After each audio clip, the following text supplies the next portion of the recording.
The courtroom was silent, the kind of silence that feels heavy, like the air itself is holding its breath. The fluorescent lights buzzed faintly overhead, casting a harsh glow on the faces of everyone present. On one side of the room sat a man in a crisp police uniform, his badge gleaming under the light. His face was calm, almost too calm, with a faint smirk tugging at the corner of his lips. He was a cop, a man who had sworn to protect and serve, but today, he was the one on trial. Across from him sat another man, his expression unreadable. He was a black man, dressed in simple clothes, his hands resting on the table in front of him. His eyes, however, told a different story. They were sharp, focused, and filled with a quiet determination. The case had been making headlines for weeks. It was a story that had divided the town, with people taking sides and arguing over who was telling the truth. The cop was accused of planting evidence, of framing an innocent man for a crime he didn't commit. The black man, on the other hand, was fighting to clear his name, to prove that he had been wrongfully accused. The stakes were high, and the tension in the room was palpable. As the trial began, the prosecutor stood up and started laying out the case. He spoke about the night in question, about how the cop had pulled over the black man for a routine traffic stop.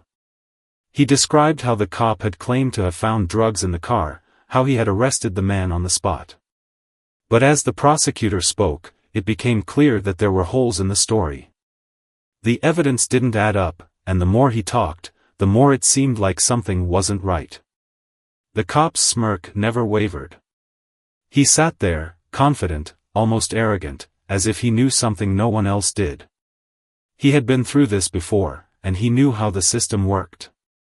He had friends in high places, people who would back him up no matter what. He was sure that this case would go his way, just like all the others had. But then, something unexpected happened. The black man's lawyer stood up and began to speak. He was a young lawyer, new to the game, but he had a fire in his eyes that couldn't be ignored. He started by asking simple questions, but each one was like a carefully placed brick, building a wall around the cop's story. He asked about the evidence, about the timeline, about the cop's actions that night. And with each question, the cop's smirk began to fade.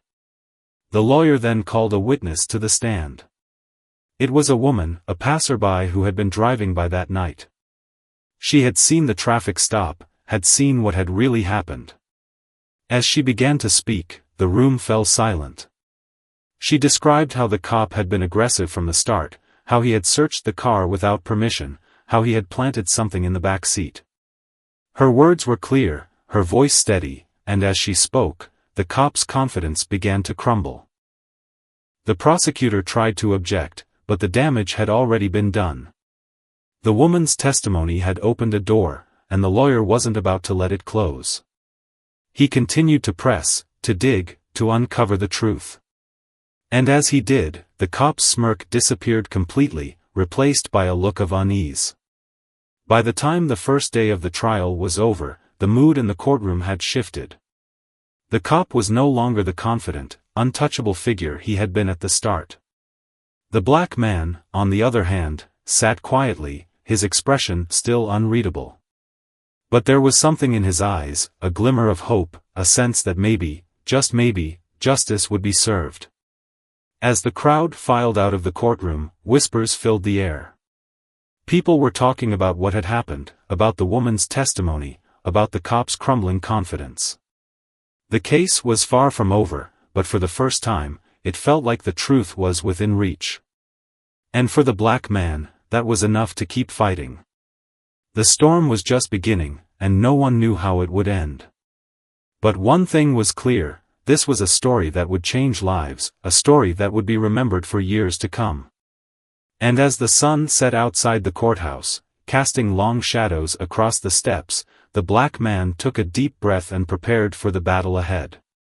He knew it wouldn't be easy, but he also knew that he couldn't give up. Not now. Not ever. Part 2 of 9, The Unraveling.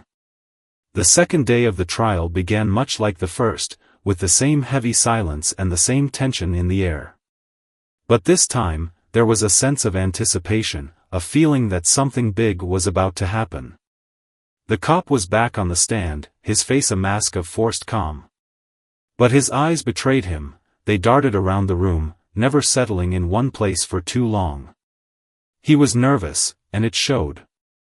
The black man's lawyer wasted no time. He stood up and immediately began to question the cop, his voice steady but firm. He started with the basics, asking the cop to recount the events of that night. The cop's answers were short, clipped, as if he was trying to get through the questions as quickly as possible. But the lawyer wasn't about to let him off that easy. He began to dig deeper, asking about the details, about the inconsistencies in the cop's story. He asked about the drugs that had been found in the car, about how they had gotten there. The cop's answers became more evasive, more defensive. He tried to stick to his story, but the cracks were starting to show. Then, the lawyer dropped the bombshell. He presented a piece of evidence that no one had seen coming, a video.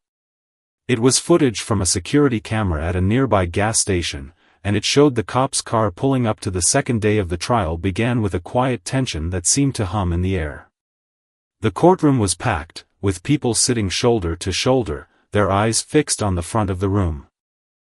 The cop sat in his usual spot, his uniform neatly pressed, his face still wearing that faint smirk. But today, it looked forced, like he was trying too hard to appear confident. His hands, resting on the table, twitched slightly, betraying the nerves he was trying to hide. The black man sat across from him, his posture calm and composed.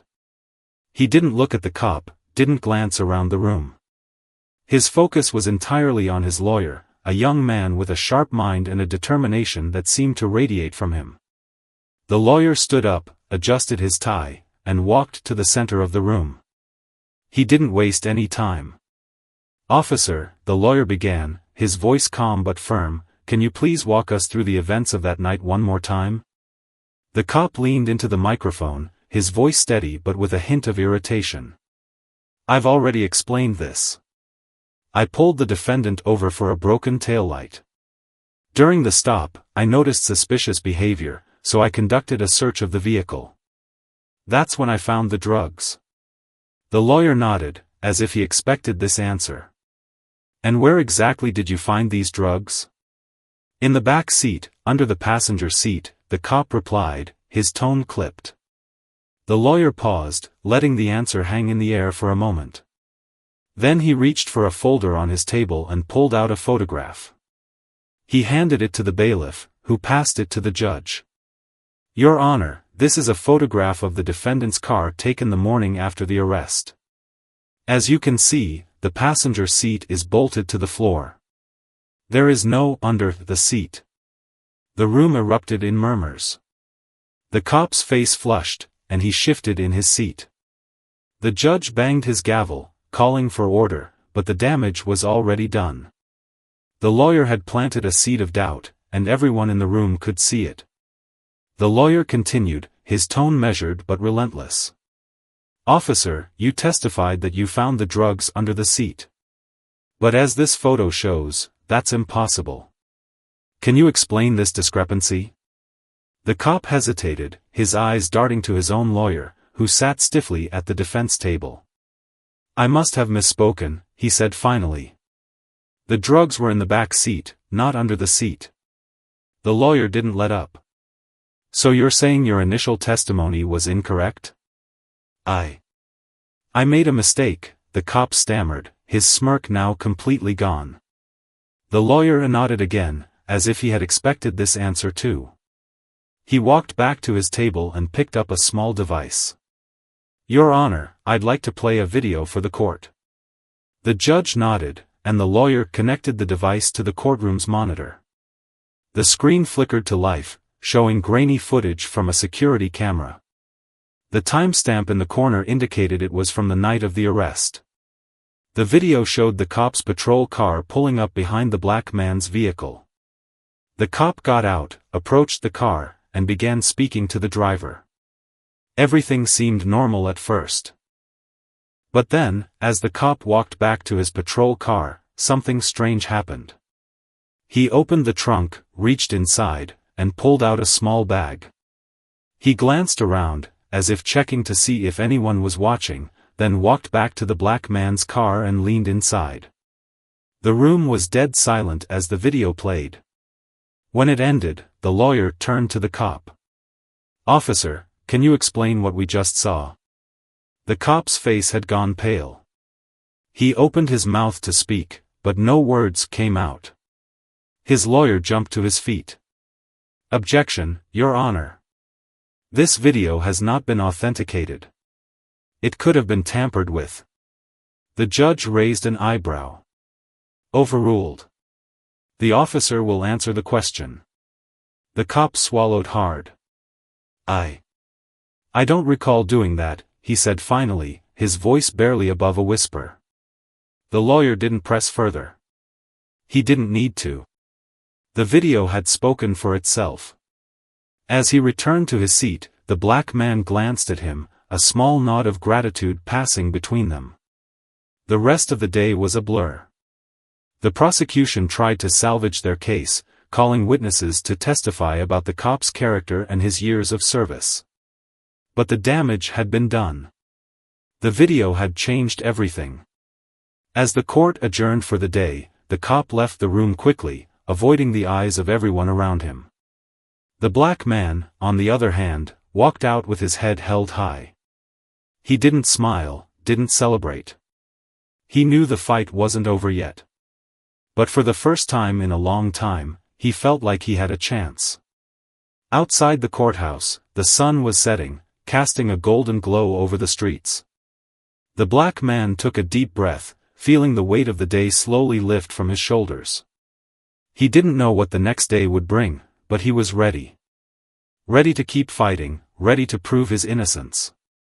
And as he walked away, the whispers of the crowd followed him, a quiet buzz of hope and disbelief. The storm was far from over, but the tide was turning. And for the cop, the walls were closing in. The third day of the trial arrived, and the atmosphere in the courtroom was electric.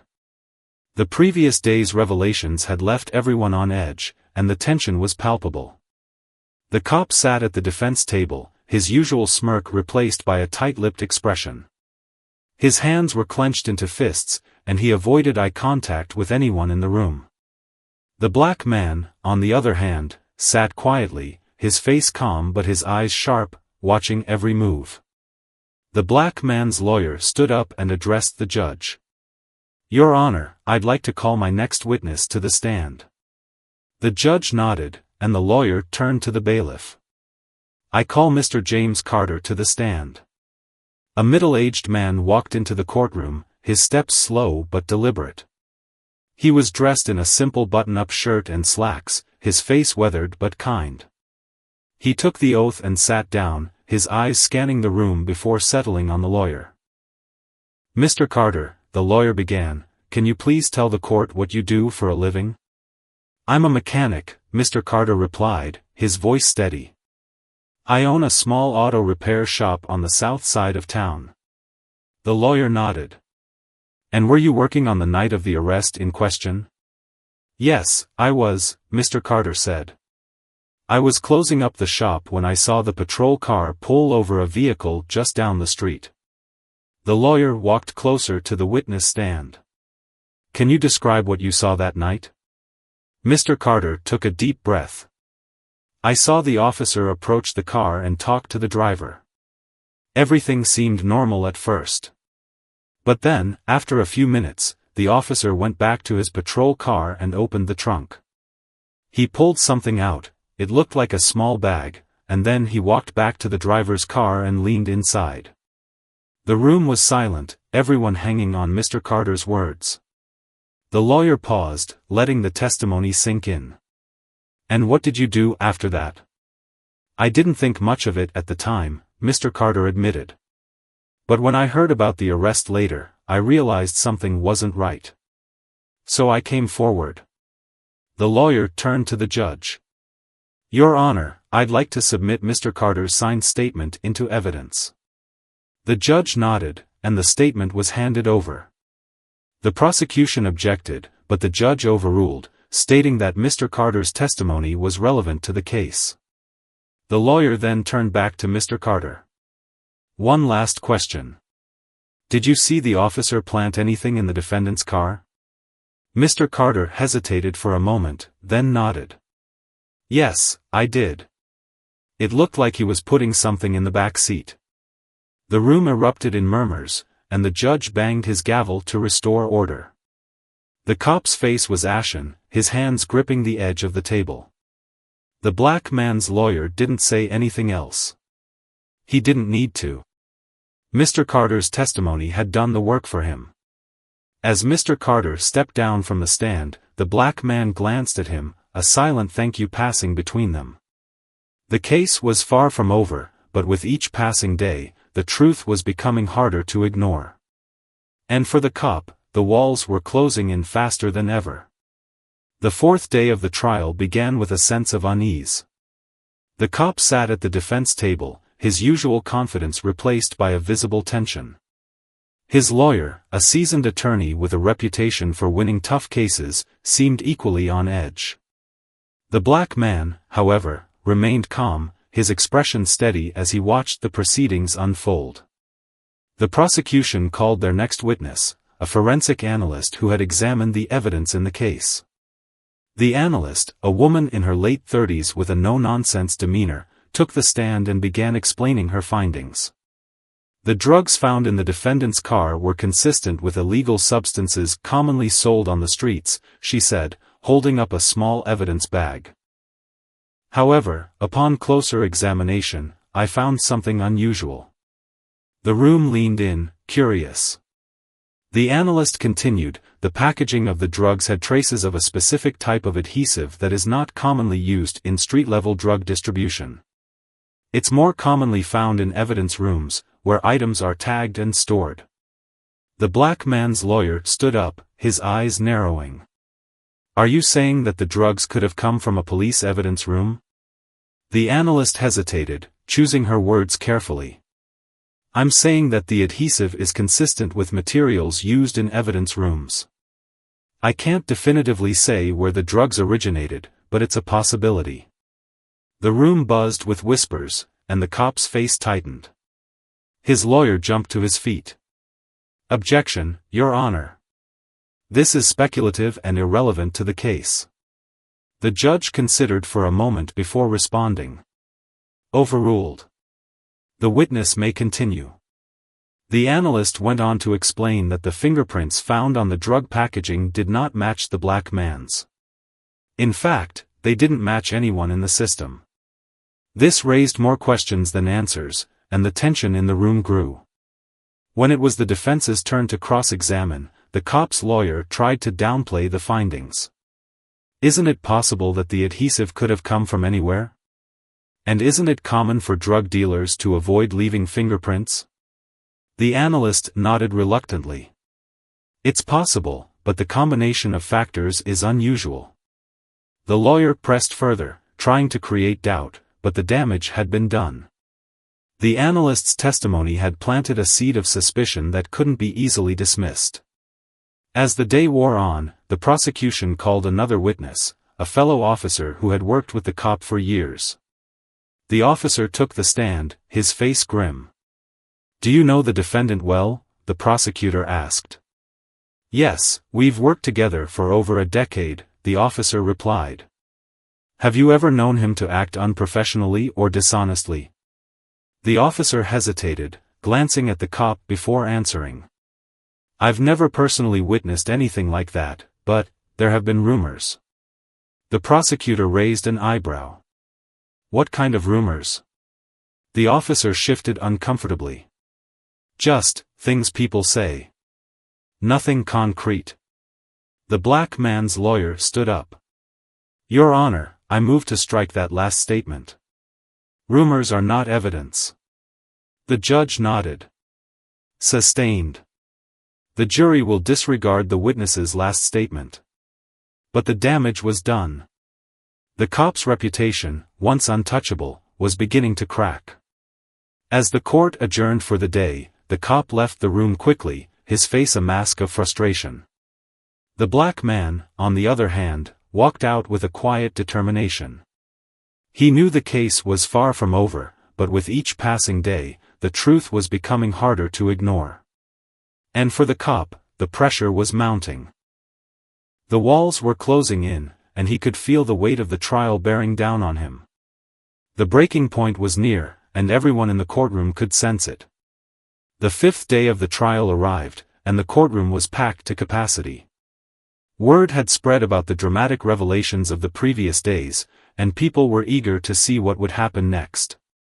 The cop sat at the defense table, his face drawn and his shoulders slumped. The confidence he had displayed at the start of the trial was gone, replaced by a quiet desperation. The black man's lawyer stood up and addressed the judge. "Your Honor, I'd like to call my next witness to the stand." The judge nodded, and the lawyer turned to the bailiff. "I call Officer Daniel Harris to the stand." A hush fell over the room as a uniformed officer walked in. He was younger than the cop on trial, with a nervous energy that made him fidget as he took the oath. He sat down, his eyes darting around the room before settling on the lawyer. "Officer Harris," the lawyer began, "can you please tell the court how long you've worked with the defendant?" "About 5 years," Officer Harris replied, his voice shaky.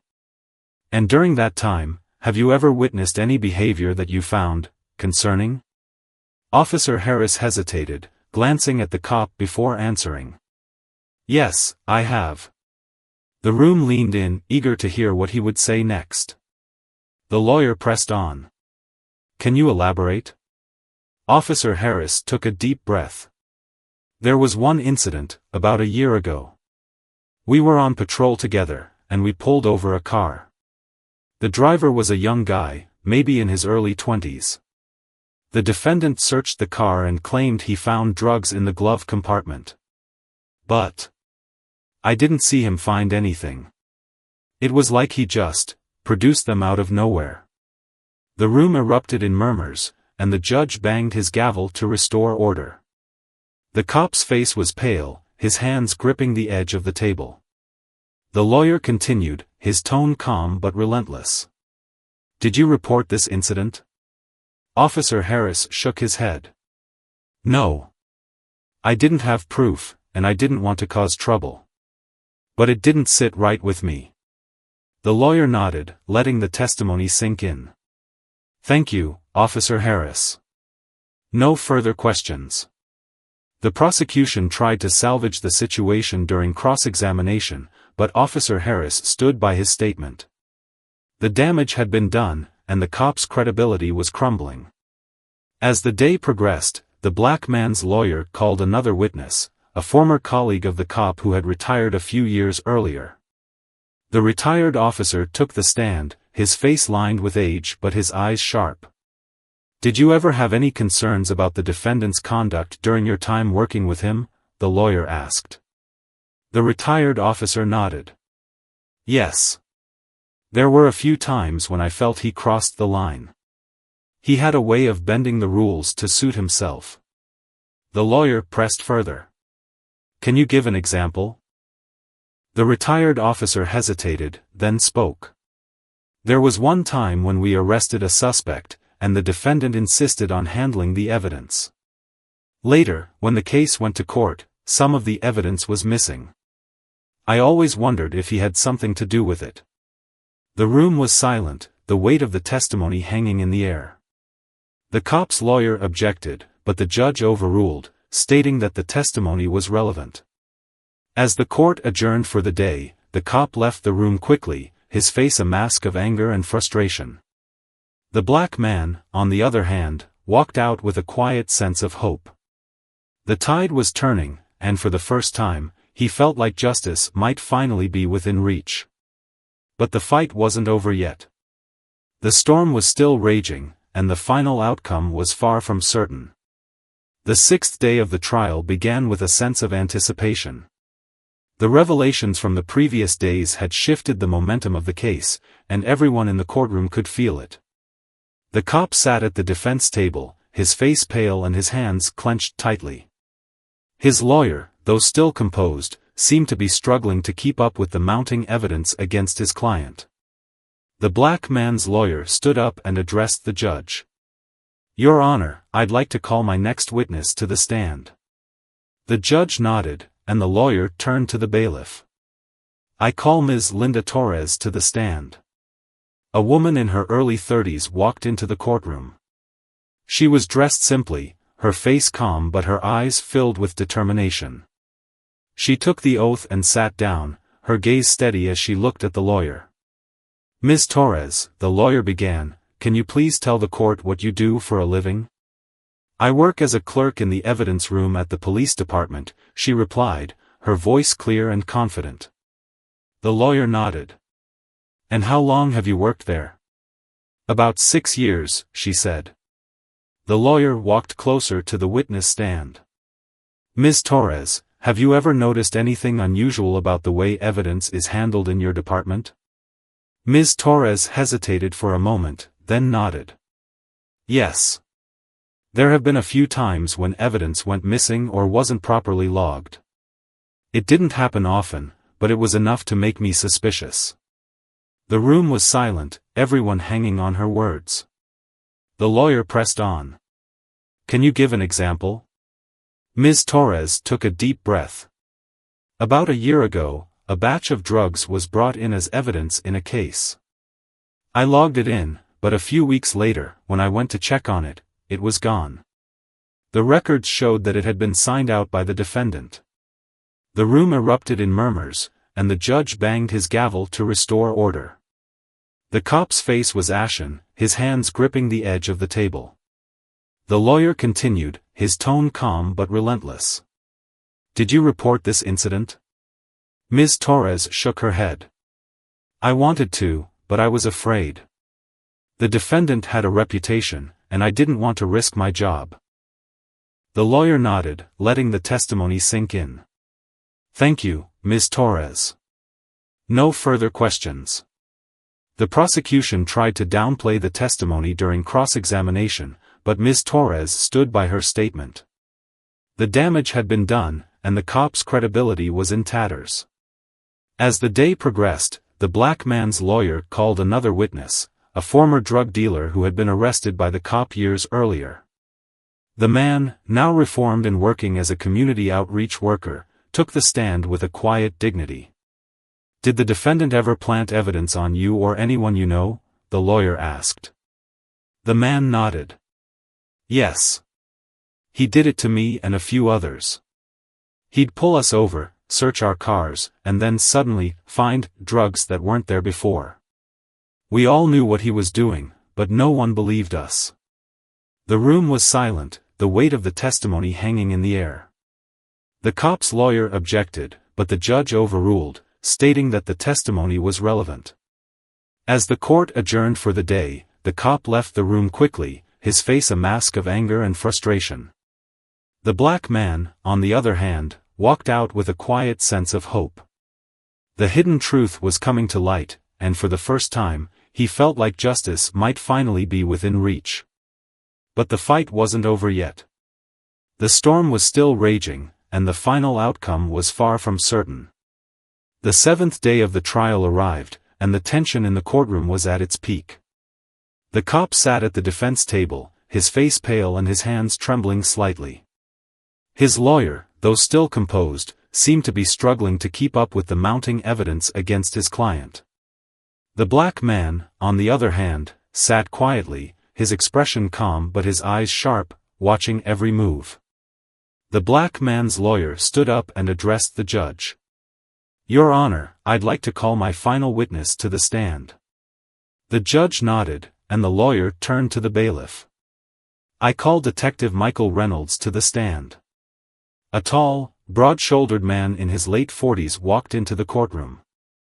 He had a commanding presence, his face stern but his eyes filled with a quiet determination.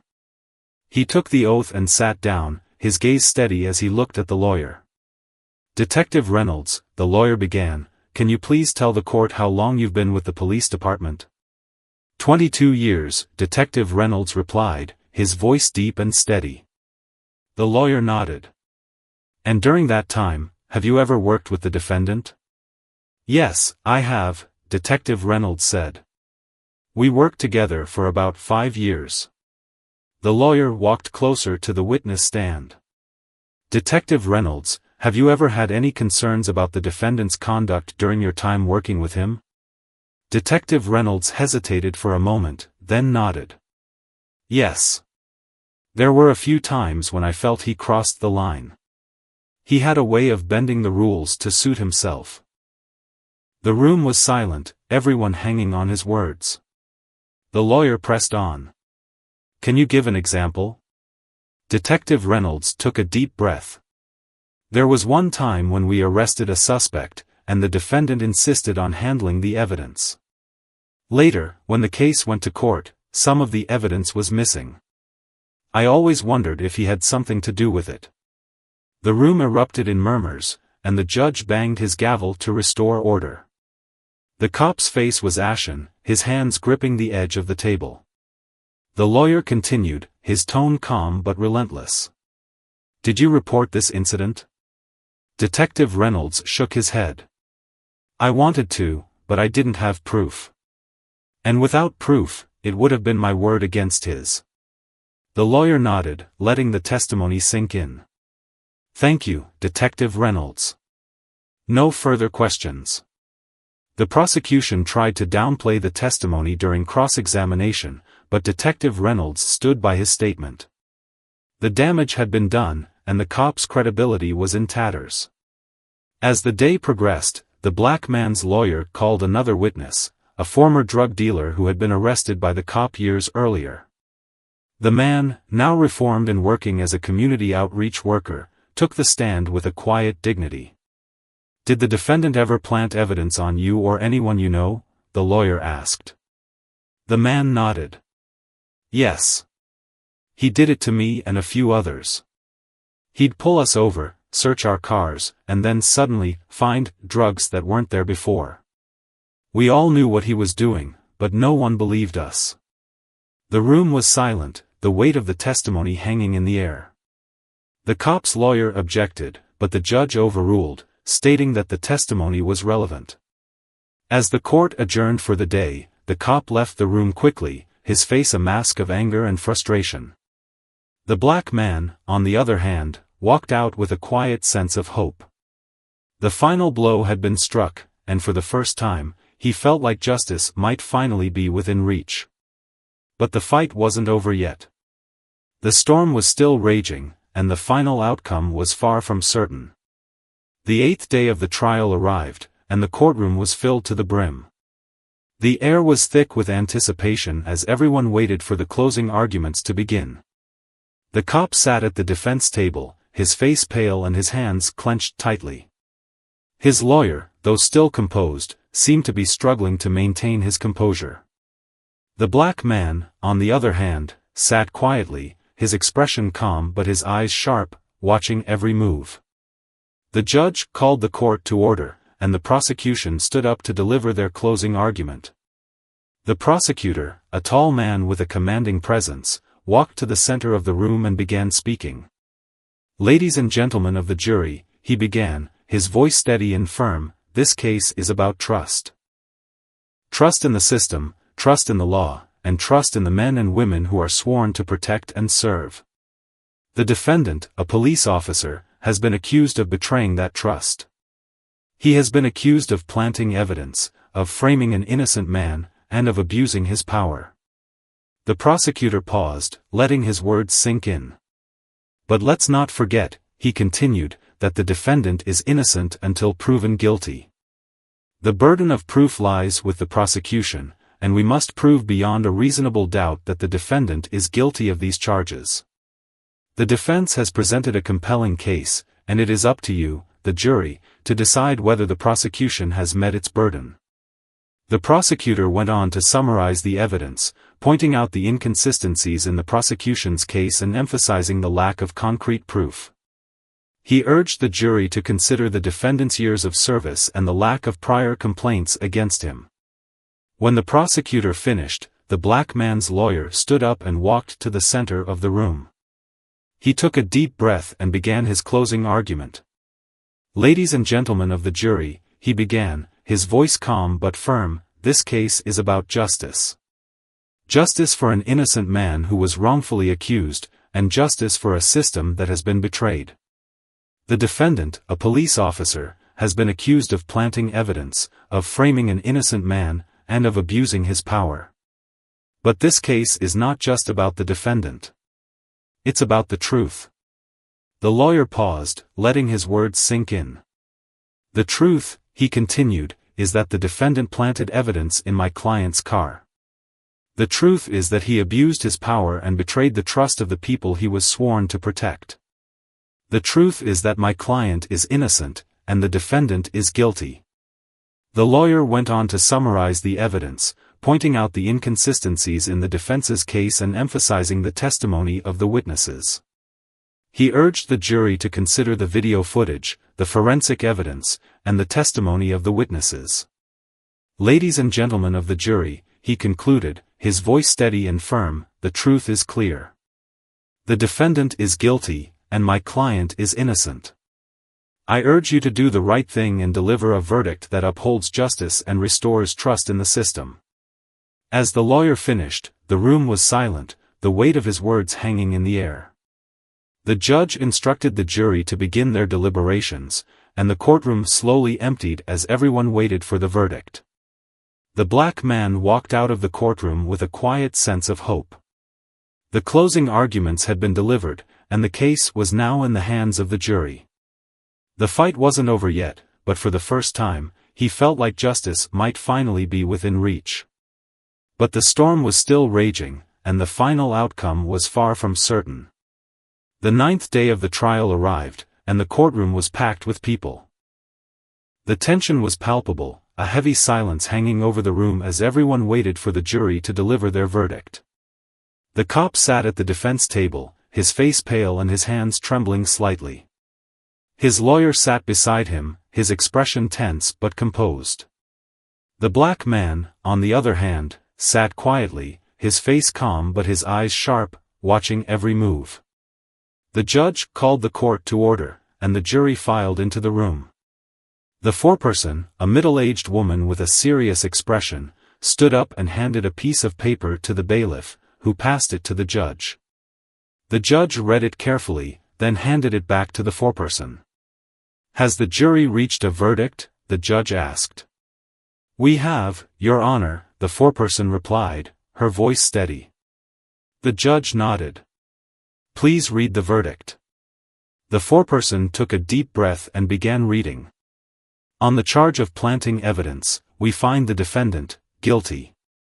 The room erupted in gasps and murmurs. The cop's face went pale, and he slumped back in his chair, his hands covering his face. His lawyer sat stiffly, his expression grim. The black man, on the other hand, sat quietly, his face calm but his eyes filled with relief. The foreperson continued. "On the charge of abuse of power, we find the defendant guilty."